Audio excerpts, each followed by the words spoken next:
In Alabama, and I'm not going to name the county, I'm going to take that out as far as the county school, can a child be denied a one-to-one aid if it proves to be needed if the child is in least restrictive environment of a 0-1? And a 0-1, for all of you in other states, you're going to have similar numbers, designators, their child count numbers, but they're connected to least restrictive environment. 0-1 would be if your child was in the general education setting 100% of the day to 80% of the day, that 20% range. And so every state is going to have something similar to it. Most of the time that designator, according to the federal child count, is a 0-1. But they could call it something else in your state, but that's what that means as far as the 0-1 LRE, which is, we regard as a general education student that receives specialized instruction or special education services. Okay. Also, is there a restriction against having the same aid? So let's tackle number one. And that is, can they be denied a one-to-one aid if it proves to be needed? Now, proves to be needed is going to be an interesting word because everything regarding the aid has everything to do with what does the data show, and does the child require that level of aid support in order to receive a free, appropriate public education? And so there's a lot of things that go into that analysis.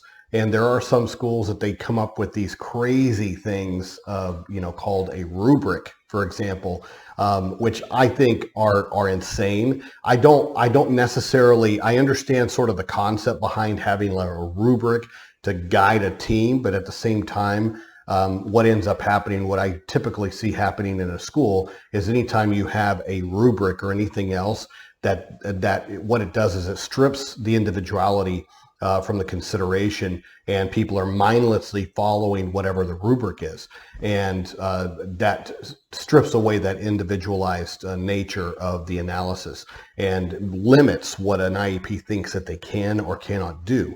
And so that's why I don't like those kind of preset kind of guiding policies on who requires an aid and who doesn't. Now, at the same time, do I think that most children, and I'm talking an overwhelming amount, in a general education 0-1 environment require a one-to-one aid with them all day? No, I do not. Absolutely do not. I think it's a very rare thing to require that level of support through the entirety of the day. Do I think that there are a lot of children within the general education setting that have a 0-1 designator of 100% of the day to 80% of the day in their general education environment that they require targeted aid support, meaning targeted aid support inside to support their learning inside general education? Yes, I think that that's quite common as far as a need. Now, when I say common, that could be a floating aid, all the way to, occasional targeted support depending on what is being instructed and what the children are doing. But then I also believe that there are children that require in a class for the purposes of redirection, maintaining attention, helping secure independence with regards, and I'm talking working toward independence, meaning self-control, self-motivation, those kind of things. I also believe that they're there to reinforce instruction for children that are having difficult times. Let's say they're 2 grade levels below in reading, have an issue with written expression. The instruction has been going on. Now I need to put pen to paper and practice. And at that point, yes, I do believe targeted aid support would be necessary in situations like that. So it all depends on the definition and how it's described and how the need is described in the IEP meeting. Many parents do not understand the nuances, and they'll go in there and say, my child needs a one-to-one aid. Well, if you say my child needs a one-to-one aid, most educators think that you mean the entirety of the day. And if you do not clarify, if you do not specify that I believe that my child requires targeted aid support during instructional times of the day, and then utilizing the rest of the day to foster independence with peers and other things, then at that point you're going to hit a lot of brick walls. because it is very, very important to clarify what kind of aid support that you need. And there are a lot of parents that, due to anxiety, their own anxiety, their concerns for their child, I understand that, absolutely get it, will sit there and say, my child needs this level of support, when quite frankly, they probably need this level of support, not this level of support. And so there's got to be an acknowledgement that maybe we need to sit there and meet in the middle. And this is where the school people need to sit there and acknowledge that targeted aid support would be beneficial and need to agree with the parent and meet halfway point. But I don't agree with placating when the need is not there and the need is not justified in the data, because we're not helping the student. And the threefold mission of the IDEA for IEPs is independence, economic viability, and continuing education. If your child is planning to go to college in the future, there is no aid support. Got it? You get some accommodations with regards to a 504 potentially, but those accommodations are not as strict or as available as they are in secondary education. Okay? So it doesn't help our kids if we're sitting there going, if we're always at this level and think this is the need that my child requires. We can get there, believe me, we can get there, but there needs to be data collection. There needs to be a clear pathway. There needs to be clear goals, and it needs to be a data-driven decision and not one based upon a rubric, not one based upon, whatever ghost stories are being told by administrators to staff that most of it is money driven. We don't have the number of aides that we need, and they don't have the number of aides. So what they end up doing is concoct a lot of BS to sit there and smoke parents and say, well, we just don't do that. That you'd never, ever, ever say, we don't do that in special education.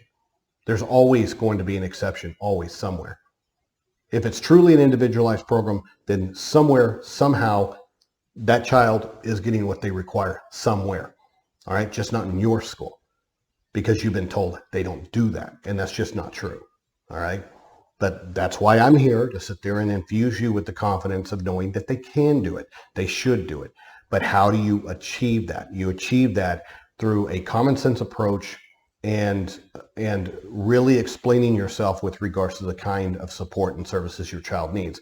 And if they sit there and say, well, let's take the data without the support, well, then what they're doing is it's just not hard for them to sit there and create and manufacture data to support their narrative.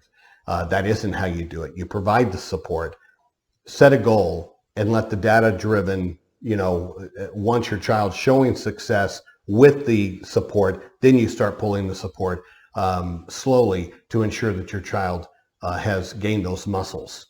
And that's the best description I can give, is that they're gaining the muscles to be able to work independently and maintain attention on their own. And staff engagement can be passed on to the classroom teacher instead of needing more closer proximity to staff to maintain that redirection. But you don't sit there and start a kid cold turkey and go, well, let's just see how they fail, and then we'll decide. That's just such a ass backwards way of looking at that's just not the purpose of the IDEA. It's just disgusting. Now, with regards to having the same aid, parents don't have the right to sit there and dictate who the aid is. They don't. And there's that's an administrative convenience. That is one of the things in the law that the administration has their right to. Parents don't have a right to sit there and dictate who works with their child. They just don't.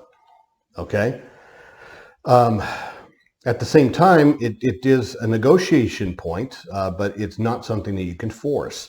The other thing that you need to remember is that there are real things out there. I think it's overplayed by the school, and I think that they play it up as an excuse, but it is real to where your child needs to learn how to work with a variety of individuals and a variety of personalities and not become over-reliant on one particular aid over time. What happens if that aid leaves? What happens if the aid is ill? I mean, there's a lot of things that can disrupt a child's program because they're comfortable, along with the aid, they're comfortable with working with one child. And that's not necessarily good, because what we end up seeing also is caregiver effect to where the child's and the expectation for the child starts to diminish because, the aide naturally loves the child and overhelps, if you want to say it that way. Something to keep in mind, but there are pathways to get these things fixed in a way that works for your child. It is through clear communication and understanding what it is that you're requesting, and then break down the school day and where that targeted support is needed.